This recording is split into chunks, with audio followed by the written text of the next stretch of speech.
My friends, it's a mighty time for us to be a part of this type of event. And we have a lot of things coming up tonight. And we hope that it will be a great time for you. Whenever you have an event of this nature, you have people to come like this, you want them to have an excellent experience, a time in which they would have had a chance to fill their spirits with God's grace and God's love and God's mercy. And we're often reminded that God is working in the midst of our lives and in exceedingly great ways. You know, there's a significant time about how we work in the world in which we live. The world in which I grew up in was more of a literal world, a literary world, where we had paper and we had pencils and you type things. And you didn't use social networks and things like that nature and of that nature. So whenever you do something like that, you get a little different. It begins to move you and to stretch you in ways in which you've never been stretched before. You know, now my daughter sends me stuff with emojis. That wasn't even a term when I was growing up. So I don't have to read. I look at all these little pictures. I'm trying to figure out how. I mean, it looks like it's Jeopardy or something. I'm trying to put all the things together. So we're being stretched in the midst of our own world. We're being stretched in all the kind of ways that God is leading and guiding us. And so when you share with events like this, you want to think, well, why do we do this? Why do we do this? Is it about numbers? Is it about gathering people together to say we had more people here than ever? Or is it about trying to speak to people in ways in which they've never spoken to before? And what I'm trying to say to you tonight is that God has something for us. God-sized dreams, God-sized visions, stretching us beyond the boundaries, allowing us to see that God is asking us to do the great and the greater. And God is never going to ask us to do something that God is not going to equip us to achieve. People have been asking me about numbers. My thing that I've asked is that, sometimes Michelangelo said it this way: it is better to dream bigger dreams and miss than to dream smaller dreams and hit them. It is better to to dream bigger dreams and miss than to dream smaller dreams and hit it. Well, give or take a few, I don't know. We got about close to 1,200, between 1,100 and 1,200 people here for this event.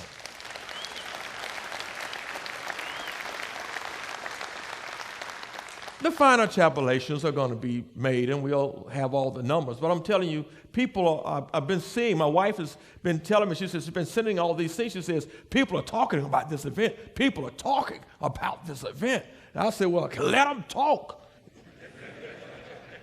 The more they talk, that's better for us. But I want to let you know how this came about in my spirit. Someone asked that question earlier today. One of the scriptures that has been really important to me have been Isaiah 6:1-8. It's a call narrative for Isaiah. And it's a message. It was in the year that King Uzziah died. He comes into the temple. He sees the Lord high and lifted up, and his train is filling the temple, and all kinds of stuff is happening. And he realizes that he was from the community. And by being a product of the community, he says, I'm a person of unclean lips because I dwell with the people of unclean lips. He realized that he was no better than the community that he had come from, and that he had something to do, and God had something to do with him.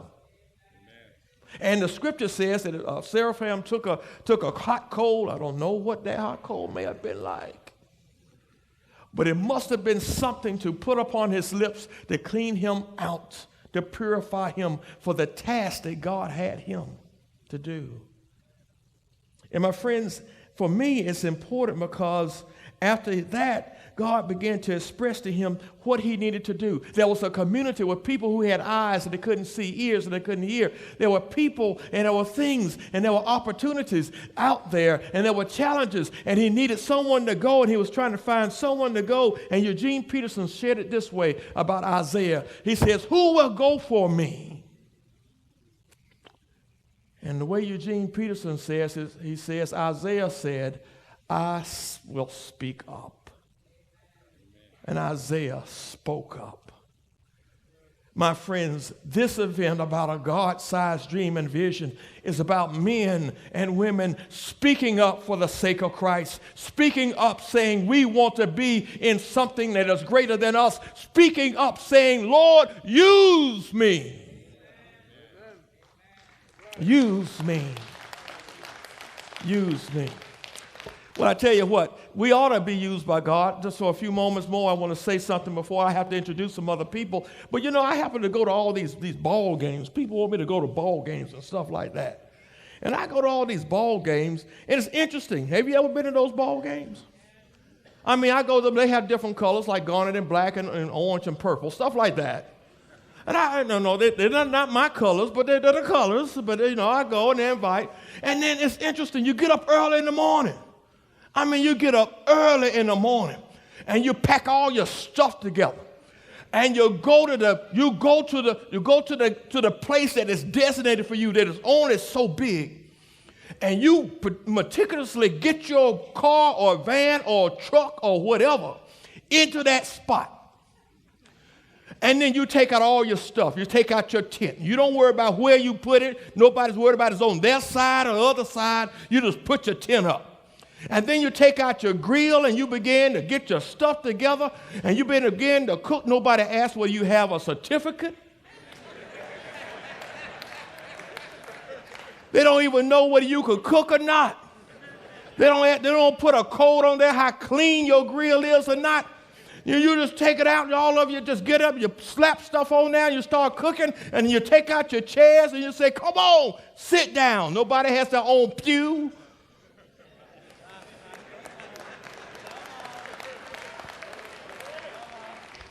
Nobody's concerned or worried about anything. You don't even charge them. You just come on, get what you want.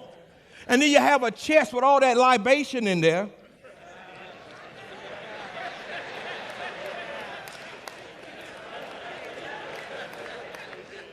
We won't talk about the libation that's in the chest. And then you don't even charge them for it. You say, hey, listen, just reach in there and get you something.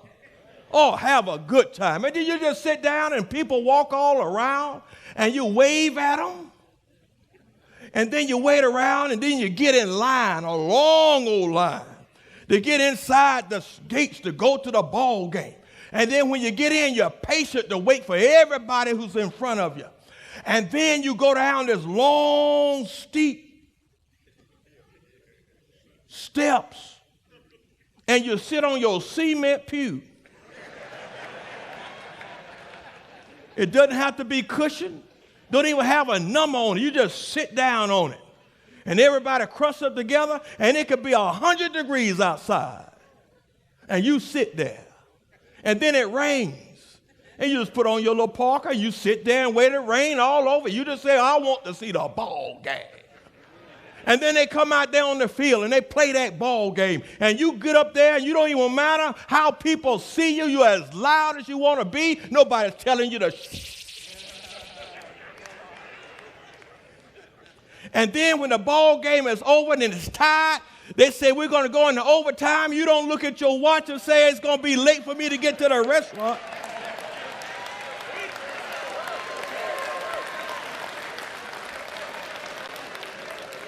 Folks start hollering out, play some more, play some more, play some more. And you sit there till the teams play. And then sometimes you are so late at night staying there, you just leave your car in the parking lot to come back to get it tomorrow.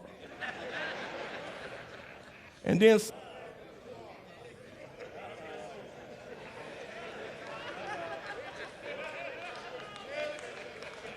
nobody wants to get there early.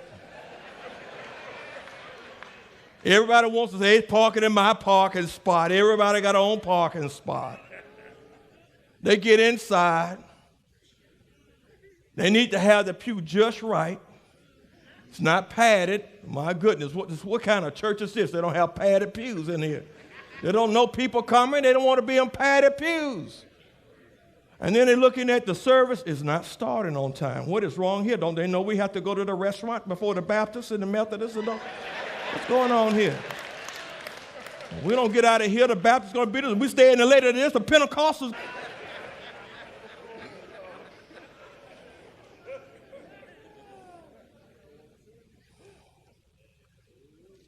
What is the priority? What is the priority? I believe at the bottom of my heart that God is saying, I'm looking for a people who are called by my name, who will seek my face, and who will pray and trust. This, I'm looking for men who will speak up on behalf of Jesus Christ and say, I want to be a part of that fellowship. I want to be a part of that kingdom. I want to be a part of what God is doing.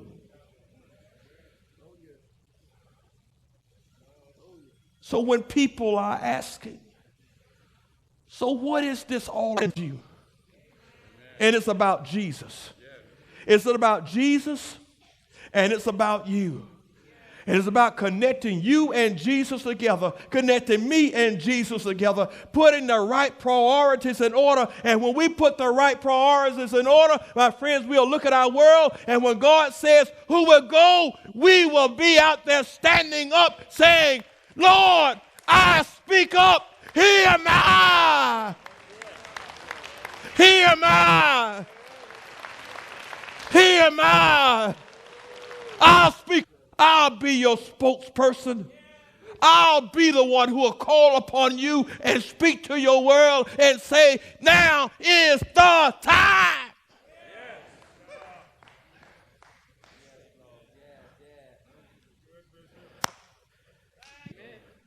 Do I have anybody in here who wants to speak up? Do I have anybody? Oh, that's pretty weak. Anybody in here wants to speak up? Anybody in here wants to say, Lord, you can count on me. Lord, I'll speak. You ought to stand to your feet and give him some praise. Lord, you can depend on me. Jesus, you can depend on me. Lord, you, Lord, you.